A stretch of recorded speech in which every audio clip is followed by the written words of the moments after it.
Felicity, where are you? The funeral's about to begin. If you don't hurry up and get here, then I'm gonna be completely humiliated. You can't just not show up.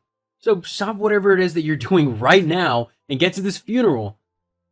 Honestly, as my wife, you should know better than to do this to me. About that. Sorry, but I'm not going to the funeral. What? But you have to come. This is my dad's funeral. Your father-in-law. Can't just miss it. I demand you get here right now. Well, actually, considering that none of your family actually like me and they all told me that they didn't want me to go to the funeral, I don't think I have to go at all. They did what? Yeah, I was talking to them yesterday and that's what they all said. Well, I didn't hear anything. When did they say that to you anyway? I mean, I was with you and my family the entire time yesterday, and I don't remember them saying anything like that to you. To be honest, I think you're just making it all up. You just can't stand not being the center of attention, can you? Well, first of all, that's not true at all, and you know it. Secondly, of course you wouldn't remember. You were already blackout drunk before the evening had even started. I'm surprised you can remember anything at all from that day. I mean, I'm pretty sure that by that point you had passed out on your mom's sofa and were fast asleep. You wouldn't remember anything your family said to me because you weren't even conscious when they did. Well, that just supports me even more. What? How? Because you simply could have just made those accusations up, thinking that I would never know because I wasn't awake. You're just trying to alienate me from my family to have me all to yourself. And to think that you would act in such a callous and selfish way on the day of my father's funeral. Honestly, who do you think you are? I'm not lying, and I'm not making anything up. Your family told me that they wish that I had never married you and that they didn't want me anywhere near your father's funeral. Your mom even told me that she can't wait for us to get divorced because she absolutely hates spending time with me. She couldn't stand the fact that your dad and I got along really well. She was jealous and told me that since Jerry was no longer around, I had no business going around to her house or spending any time with her and the rest of your family. She basically told me to get lost and never speak to anyone in your family again. So that's what I'm doing. I left your mom's house early this morning before anyone else was up, so that I wouldn't have to interact with anyone. I've gone back home and I won't be attending your father's funeral, even though I would have loved to have said my goodbyes to the only man I have ever been able to call a father figure. God knows my own dad wasn't any good. Yes, well, it seems as if it's your own fault that you won't be able to honor my dad in his final moments. What? Have you not been listening to a word that I've said? It was your family who drove me out of the funeral. I know that, but you must have done something to make them so mad that they would kick you out of the funeral. They wouldn't do that just on a whim, so you must have upset them somehow. Maybe if you apologize to them, then they'll let you visit them? Obviously, you won't be able to come to the funeral now as you won't make it in time, but you could always come to the wake.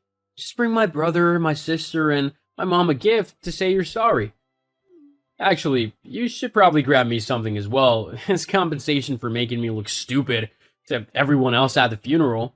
I mean, I look like a loser who can't get a wife because you're not here. You really owe me big time for stitching me up like this. I'm not going to buy anyone anything. I've done nothing wrong. Your family are the ones who were cruel and unnecessarily mean to me, so they're the ones who should be apologizing. As for not coming to the funeral, I can't believe that you're so selfish that you're more bothered about how you look and how I've been made to feel so horrible. Well, I can't mollycoddle you every time something hurts your feelings. I get nothing done all day. Besides, you have to admit that this is partly your fault. How is this my fault? Well, you were pretty close to my dad. It was like you were trying to monopolize his time whenever you went to visit. I mean, I get that your dad left you when you were 7 years old, but that doesn't mean you get to steal mine. That's probably why my family's annoyed with you.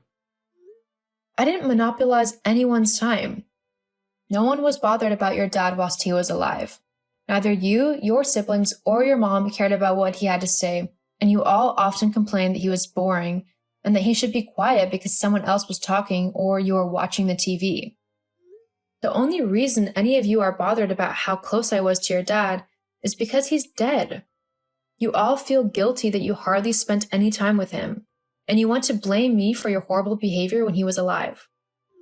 That's not true. I love talking to my dad. I just couldn't do it that often because you were always taking up all of his attention. Uh-huh, sure. And I'm guessing you don't care at all about his will and what he might have possibly left you? And that you're not worrying that because of your rude and disrespectful behavior, he might not have left you anything at all? Oh, please, I'm his son. Of course he's left me something in his will. He wouldn't just leave his family with nothing. He did love us, you know. Well, with how you treated him, I wouldn't be surprised if he thought that you and the rest of your family hated him. I'm pretty sure I'm the only one who ever took the time to talk to your dad and get to know him properly. Don't act as if you knew my dad better than me. He raised me. I knew him much better than you ever could. Oh, really? Yes. Okay then. What was his favorite meal? Huh? His favorite meal. What was it? Come on, it's not that hard of a question. Especially if you knew your dad as well as you say you did. Well, that's just ridiculous. That's a stupid question. What would that even prove? I don't need to answer some stupid question to prove that I knew my dad. Uh-huh. It was chicken stir-fry. He liked how healthy it was, how he could customize it with different vegetables and sauces, and even thought it was technically the same dish every time.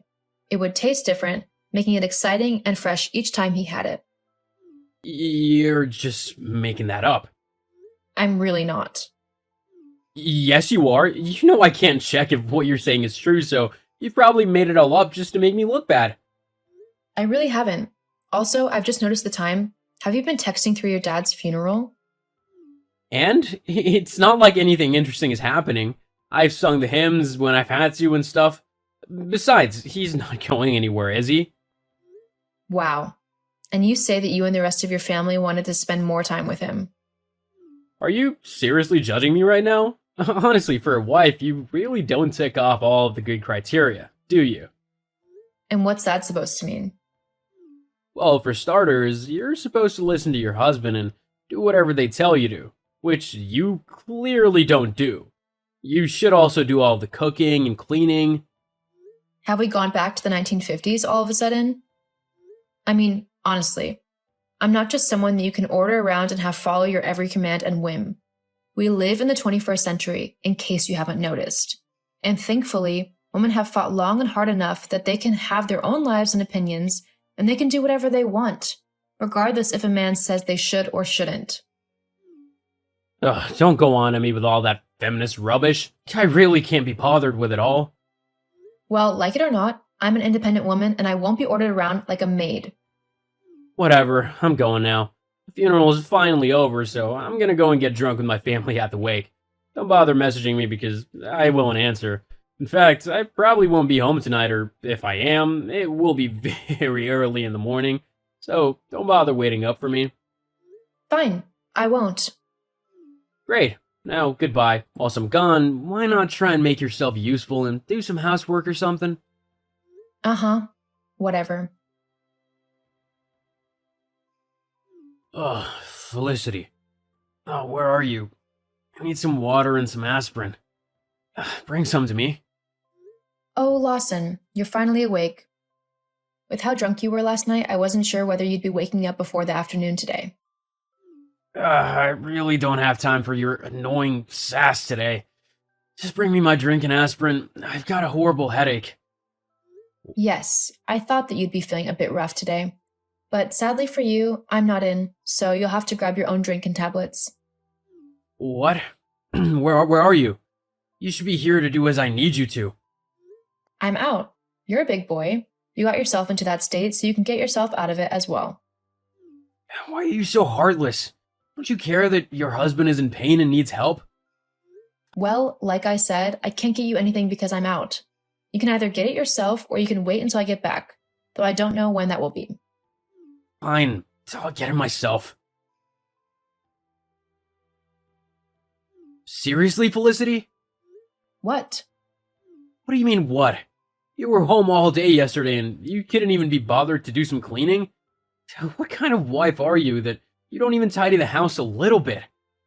The house isn't that messy. I mean, sure, I didn't do a deep clean yesterday, but I think that's okay considering I was also in mourning for my father-in-law. That's just an excuse. You didn't come yesterday and you can't even handle the dishes? What were you doing all this time? I was looking into your mysterious girlfriend. Huh? Oh, didn't think I knew about that, did you? I don't know what you're talking about. Really? Well, Jessica will be disappointed that you've forgotten her so easily, especially considering that you've been seeing her for the last few months. She'll be truly heartbroken. But I suppose the best thing for me to do is to let her know that you don't know who she is and that you want nothing to do with her. No, wait, don't tell her anything. How would you even tell her that anyway? How? Well, I'm sitting right next to her. That's how. What? Oh, you definitely weren't expecting that, lol. What do you mean you're sitting next to her? How do you even know where she is? She wasn't that difficult to find. I mean, you work with her, for God's sake. It wasn't exactly rocket science. Although I will admit that it's quite curious how she had no clue about me, almost like you never mentioned that you were married to her at all. Imagine her surprise when I walked up to her and introduced myself as your wife. I can't believe you've done that. You've just ruined everything. And what do you mean by that? Well, it's pretty obvious, isn't it? I was going to collect the money from my dad's will and then divorce you so that I could spend the rest of my life with Jessica. She's better than you in every way. She's prettier, funnier, and she listens much better than you ever have. She is also very smart. Huh? Well, since finding out that you were married, she's decided to cut you off completely and not have anything to do with you ever again. She said that if you were willing to lie to her about something like that, what else would you lie to her about? She wants to be in a relationship with someone who respects her and who will treat her right, not someone who will cheat on her the minute another woman comes along. I would never do that. You did to me. That's different. You were boring and hard-headed, and to be honest, you've let yourself go quite a bit. Excuse you, I have not let myself go. You're bigger than when we first got together. By, like, a few pounds. Still. Wow, I can't believe you. How did you find out about Jessica anyway? Well, the other day, when your family were so kindly telling me how they felt about me, your mom let it slip that she couldn't wait for you to divorce me and marry your new girlfriend. Thanks to that, I was able to go through all of your emails and old messages on your laptop and discover everything. What? That was my private laptop. You shouldn't be snooping on it. Oh well. Oh, and I've made a copy of all your infidelity so that I can show my lawyers. You'll be owing me a lot of money come our divorce. I'll make sure that I get the proper compensation I deserve for having to put up with your horrible attitude for the last 2 years of our marriage. You can't do that. Actually, I can. Well, at least you won't be able to touch my inheritance. That's the law, you know. My inheritance is safe because it was given to me. And with you gone and my inheritance giving me a load of money, I'll be able to get any woman I want. I don't need either you or Jessica. Who wants a stuck-up cow anyway? Ah, yes, that would be true. If you were given any inheritance, that is. What are you on about? Well, earlier today I had a meeting with the person who executed the will. They said that your father left pretty much everything to me, apart from a nominal amount for your mother so that she could look after herself. What? You're lying. I'm really not. Apparently your dad was so fed up with yours and your siblings' behavior towards him, and towards other people in general, that he thought none of you deserved anything from him. You all were always rude and sometimes cruel to him, that he didn't want to give you anything. I was the only one who was ever kind to him and actually bothered to listen to him and spend time with him. He said in his will that because of that, he wanted to make sure I was looked after when he was gone, and I was divorced from you. I guess he knew what you were doing and didn't agree with it. You can't do this to me. I'll take you to court over this. Just you wait and see. You won't see a penny of that will. It belongs to me and my family. Actually, it doesn't. Like it or not, the will is official and it has to be honored. Maybe now you'll try and change your horrible behavior to be a bit more kind and empathetic. Who knows? It might even make your life better for you. Don't be so patronizing to me. I'm your husband, so legally I get half of everything you own, including money. You won't be my husband for much longer. Besides, even if we have to split assets evenly, it's like you said, inheritance doesn't get taken into account. You won't get any of it. But that's not fair. I don't deserve this. He was my dad. Well then, maybe you should have been a better son towards him.